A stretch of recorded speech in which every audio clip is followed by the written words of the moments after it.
Baking soda ആരോഗ്യത്തിന് നല്ലതാണോ? ചില വിഭവങ്ങൾ തയ്യാറാക്കാൻ ബേക്കിംഗ് സോഡ ഉപയോഗിക്കാറുണ്ട്. ബേക്കിംഗ് സോഡ ആരോഗ്യകരമാണോ എന്ന കാര്യത്തിൽ ഇപ്പോഴും പലർക്കും സംശയമുണ്ട്.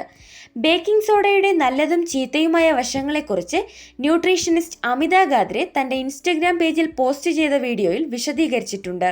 ഇതേക്കുറിച്ച് കൂടുതൽ അറിവ് പങ്കുവയ്ക്കുന്നു എത്നിക് ഹെൽത്ത് കോട്ടിലൂടെ. കേക്കുകൾ, മഫിനുകൾ, കുക്കികൾ തുടങ്ങിയ ബേക്ക് ചെയ്ത ഉൽപ്പന്നങ്ങളിൽ സാധാരണയായി ഉപയോഗിക്കുന്ന ഒരു പുളിപ്പുള്ള ഘടകമാണ് ബേക്കിംഗ് സോഡ. ഇത് അന്തർലീനമായ ക്ഷാരമോ അടിസ്ഥാനപരമോ ആയ ഒരു വെളുത്ത ക്രിസ്റ്റലിൻ പൊടിയാണ്. ഇത് സോഡിയം ബൈകാർബണേറ്റ് എന്നും അറിയപ്പെടുന്നു. ബേക്കിംഗ് സോഡയെ വിഷമായി കണക്കാക്കരുതെന്നും ചെറിയ അളവിൽ ഭക്ഷണത്തിൽ ഉൾപ്പെടുത്താമെന്നും അമിത ഗാദ്രെ പറഞ്ഞിട്ടുണ്ട്. ഇനി ഇവയുടെ നല്ല ഗുണങ്ങളെക്കുറിച്ച് അറിയാം. 1. ബേക്കിംഗ് സോഡയ്ക്ക് പ്രകൃതിദത്ത ആന്റാസിഡായി പ്രവർത്തിക്കാനും വയറിലെ അധിക ആസിഡിനെ നിർവീര്യമാക്കാനും കഴിയും. ഇത് നെഞ്ചരിച്ചിൽ, ആസിഡ് റിഫ്ലക്സ്, ദഹനക്കേട് എന്നിവയിൽ നിന്ന് താൽക്കാലിക ആശ്വാസം നൽകും. 2. ബേക്കിംഗ് സോഡ ഭക്ഷണത്തിലെ പോഷകങ്ങളെ നശിപ്പിക്കില്ല.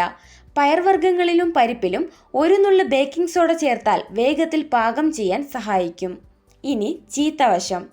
1. ബേക്കിംഗ് സോഡയിൽ സോഡിയം കൂടുതലായതിനാൽ അമിതമായി ഉപയോഗിക്കുന്നത് ഇലക്ട്രോലൈറ്റ് അസന്തുലിതാവസ്ഥയ്ക്കും ചിലപ്പോൾ രക്താതിമർദ്ദത്തിനും കാരണമാകും. 2. മിക്കവാറും എല്ലാ ദിവസവും ബേക്കിംഗ് സോഡ കഴിക്കുന്നത് ചിലരിൽ ആൽക്കലോസിസിലേക്ക് നയിച്ചേക്കാം. അതായത് ഇത് ശരീരത്തിന്റെ ആസിഡ് ബേസ് ബാലൻസ് തടസ്സപ്പെടുത്തും. ചിലരിൽ പേശികളുടെ പിരിമുറുക്കത്തിനും ഓക്കാനം അല്ലെങ്കിൽ എഡിമയ്ക്കും കാരണമാകും. 3. ചില ആളുകളിൽ ബേക്കിംഗ് സോഡ ഹൈപ്പോകലീമിയയ്ക്കും കാരണമാകും. അതായത് ശരീരത്തിലെ പൊട്ടാസ്യത്തിന്റെ അളവ് കുറയുന്നു. ഈ വിലപ്പെട്ട അറിവ് പൊതുസമൂഹത്തിനായി ഷെയർ ചെയ്യൂ. നിങ്ങൾക്ക് വേണ്ട എല്ലാ ആരോഗ്യ അറിവുകൾക്കും എത്നിക് ഹെൽത്ത് കോട്ടിന്റെ യൂട്യൂബ് ചാനൽ സബ്സ്ക്രൈബ് ചെയ്യുക. ബെൽ ഐക്കൺ അമർത്തി ഓൾ എന്ന ഓപ്ഷൻ സെലക്ട് ചെയ്യാൻ മറക്കരുത്. എത്നിക് ഹെൽത്ത് കോട്ടിന്റെ എല്ലാ വീഡിയോകളും എപ്പോഴും ഫേസ്ബുക്ക് പേജിലും. Ethnic health court, forward to good health.